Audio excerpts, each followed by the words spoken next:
kayaon ko na lang kay mamatay man ako asawa o unsay may tabo pa sa kuha. Naabot na sa point nga dili na pud kaya ni tatay. No, naabot sa point nga lisod na pud para sa iyaha. Nanginingkamot pag yung tawon si Nanay Lucy nga naglaban gyapon siya sa kinabuhi.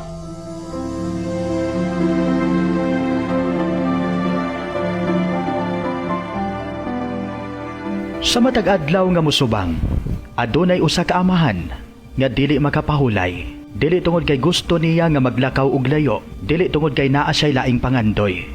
Apan tungod kay kinahanglan siyang mangitag paagi aron mapadayon ang kinabuhi sa iyang asawa. Siya si Tatay Ray Aldo Galagate, residente sa Purok 2, Barangay Tapas, Santa Josefa, Agusan del Sur.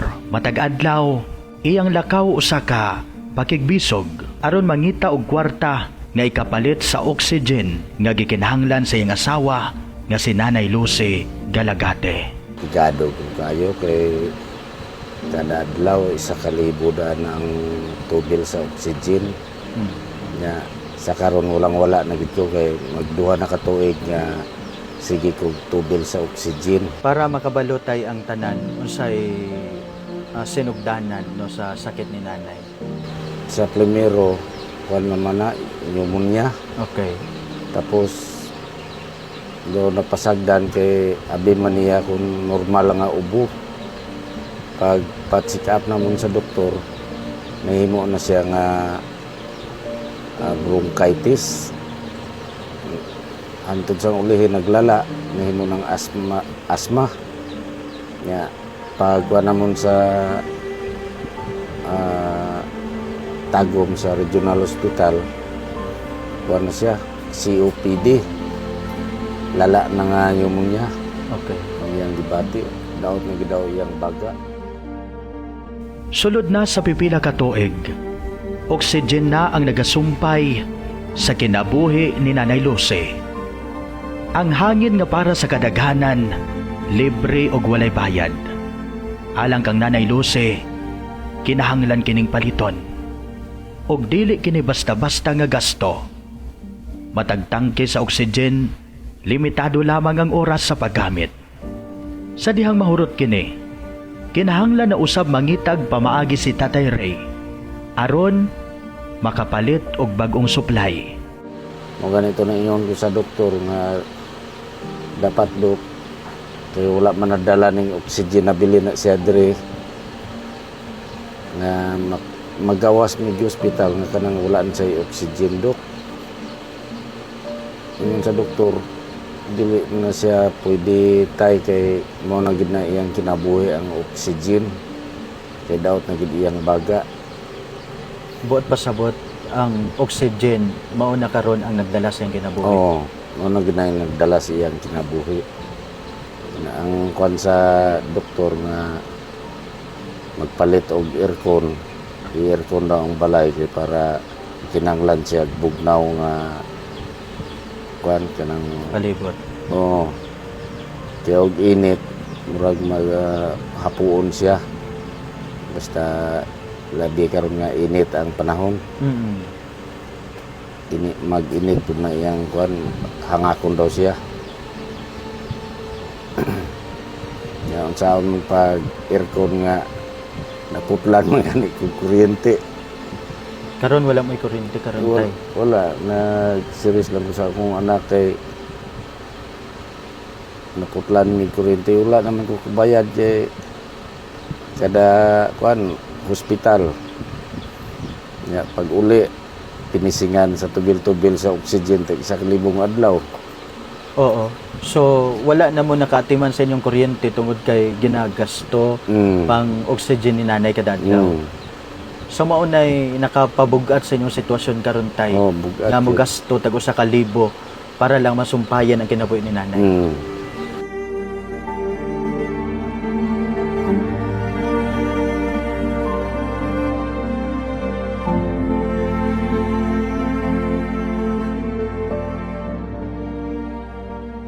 Dili lamang pagpangita og kwarta ang responsibilidad ni Tatay Ray.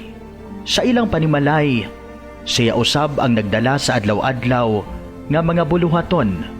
Lakip niini ang pagpamanday sa sundang o uban pang trabaho ngayong masaligan aron adunay ikabuhi sa ilang pamilya.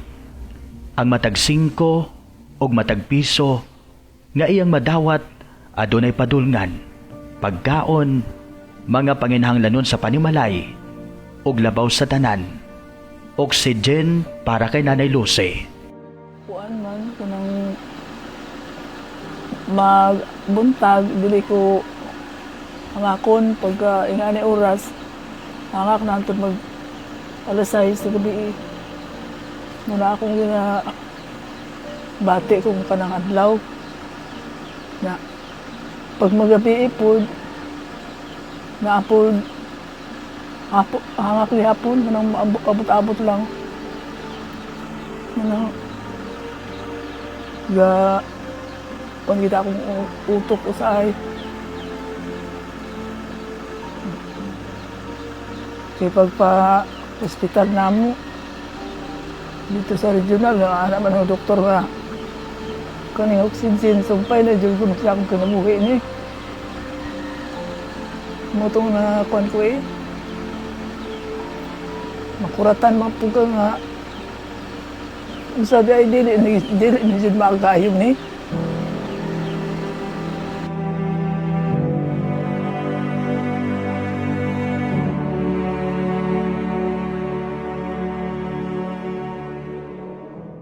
Sa dugay nga panahon,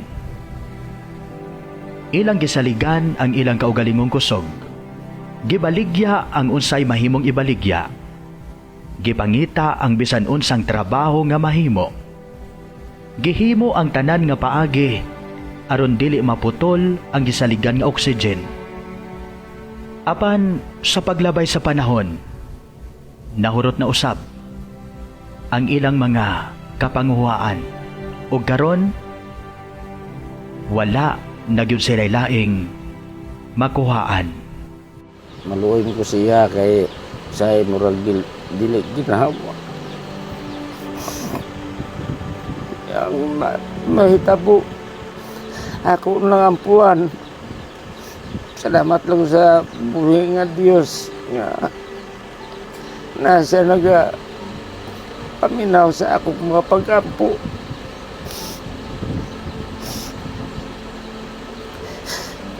Walos pa lang hindi ko na makaya unta among sitwasyon.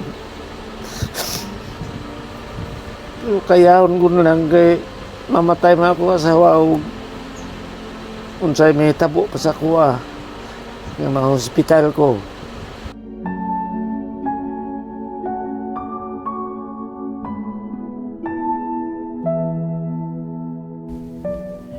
Dili sayon para kay Tatay Ray ang pagpangayo og tabang. Kay isip ba na gusto niya nga siya mismo ang makaatiman sa iyang asawa. Gusto niya nga dili na kinahanglan mangayo sa uban. Apan adunay mga higayon nga bisan unsa pakalig-on ang usa ka tawo, moabot gyud ang panahon nga kinahanglan usab siyang musandig sa uban. Og karon ang ilang pagpangayo yano lamang tabang aron mapadayon ang oxygen ni Nanay Lucy. Dili na pud kaya ni tatay. No, nabot sa point nga lisod na pud para sa iyaha. Kung kinsay na yung mga extra, no, na yung mga malumong kasing-kasing din na nga, na yung mga pwedeng makahatag extend sa ilahang tabang para kang tatay o kang Nanay Lucy. No, nanginingkamot pag yung tawon si Nanay Lucy nga naglaban gihapon siya sa kinabuhi. Tay, ikaw tay, kung ikaw taga-anak kong higayon sa pagpanawagan sa tanang naminaw karon, unsa imong ikasulti nila? Unsa imong hangyo dito sa mga naminaw karon? Gahangyo jud ko sa mga malumog kasing-kasing ngayo og tabang sa ila bahin sa akong problema sa akong misis. Kaya di na nako kaya ang yang sakit kay 1,000 ang adlaw nga wala man ko'y trabaho nga kana maka-support sa mao nga tag 1,000 ang adlaw sa oxygen nga gi-eskwela pang isa nako ka anak.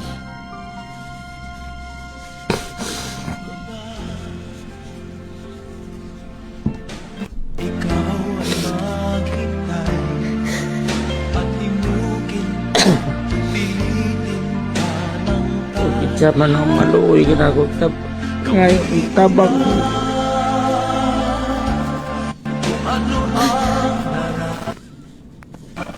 ako makaya akong problema sa akong asawa.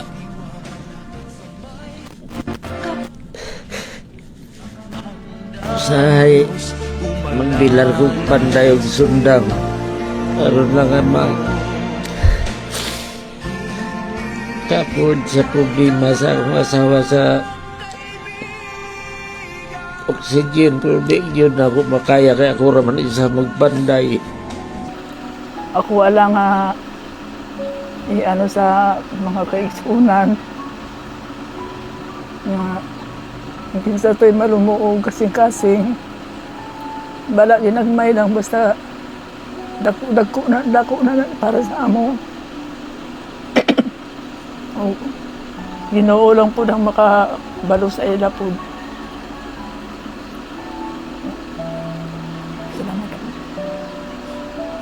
Daghang salamat sa inyo, mga kaigsunan, kung kinsa tong magtabang sa mua. Daghang salamat. Ang ilang istorya, dili lamang istorya sa kakabus. Kini istorya sa gugma sa usa ka bana nga bisan kapoy na ang lawas, magpadayon gihapon sa paglakaw. Gugma sa usa ka asawa nga bisan lisod ang kahimtang, nagpadayon gihapon sa pagpakigbisog. Og istorya kini sa usa ka kinabuhi nga literal nga nagasumpay sa usa ka tangke sa oxygen.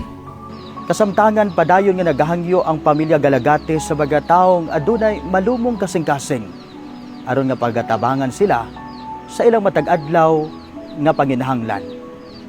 In the heart of changing lives, ako si Brigada Christian Talimudaw Cabanyas sa 105.5 Brigada News FM Trento Agusan del Sur, The Music and News Authority.